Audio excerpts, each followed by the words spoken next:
Hi, my name is Eric, and I've been struggling with what to submit to the first annual International Infertility Film Festival and what to write. It's 2 days before the submissions have to be online, and I didn't know what to say.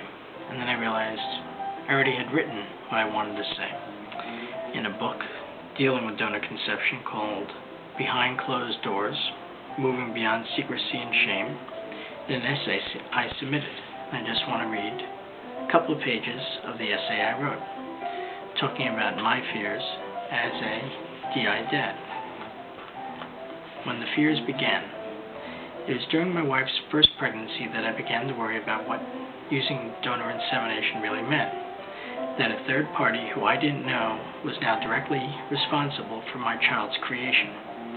That biologically that man was my son's father, and that simply put I was jealous of what that donor's sperm was able to accomplish that my own body could not.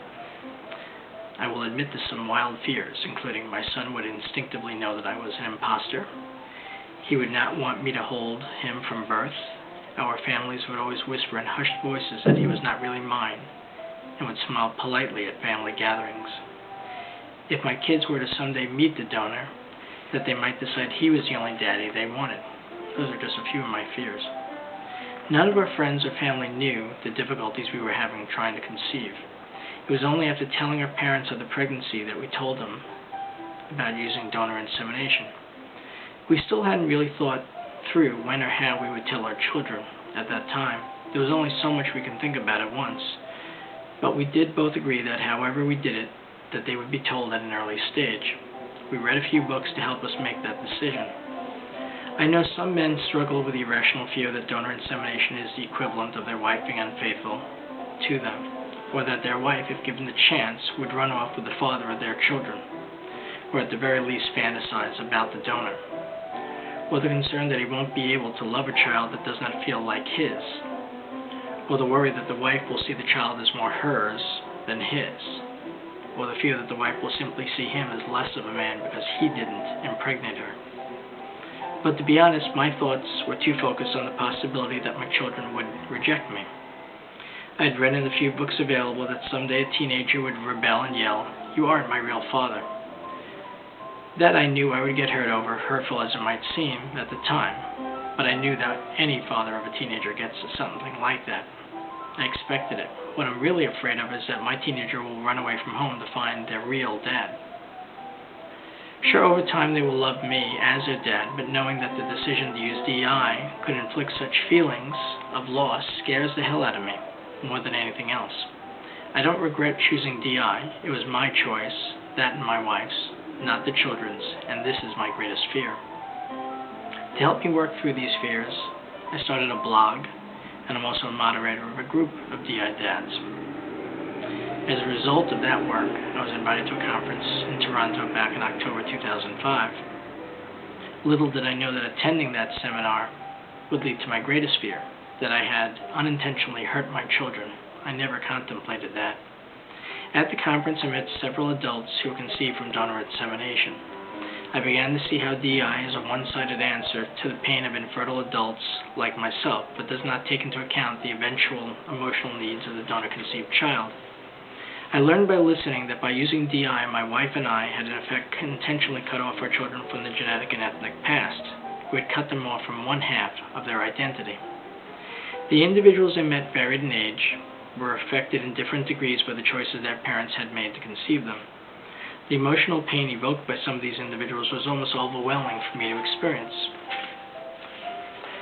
Thus far, I had been consumed with fears about my wife and I in dealing with infertility, disappointments at failed attempts, physical and financial and mental issues, and having a stranger produce my child. But now a new concern had sprung up, one that I had never considered before. My own children could someday feel the kind of pain that the adults I was meeting felt. I was asked if in hindsight, after learning their stories, would I still use DI. My answer was the truth. Although I'm sure it was seen as a cop-out, I could not answer at that time. I knew we were not planning on having more kids.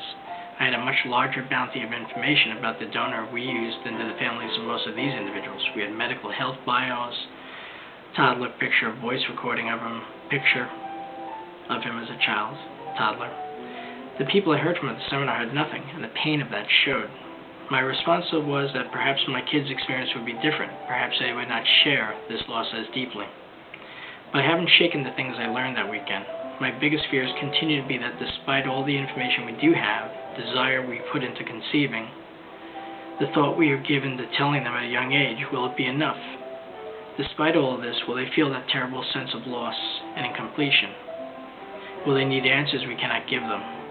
Will they reject me not because I am their non-biological father, but because I did not enable them to know who they are by looking into the face of their biological father? My goals since the seminar have been to learn as much as I can to be able to discuss these issues with my kids when the time comes. Who knows if it will be enough?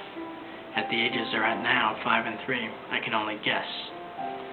But I'd say to any family considering donor insemination, donor eggs, to think about it, make the decision, plan ahead. In our case, I believe in telling, but even telling early may not be the answer. The answer is working through it for yourselves. Read all the books you can, but know that donor conception doesn't cure infertility. It just takes your pain away. And hopefully, by all of us being open, is one part of the answer, is that hopefully our kids don't share that pain going forward. I love my kids. I wouldn't trade them for anything. No, I would not want my own kids at this point. I want these kids. But, like I said, donor conception is something that has to be done with all eyes open. It shouldn't be solve our infertility. Only we have to take into the kids' issues, the donor-conceived adults that they'll become.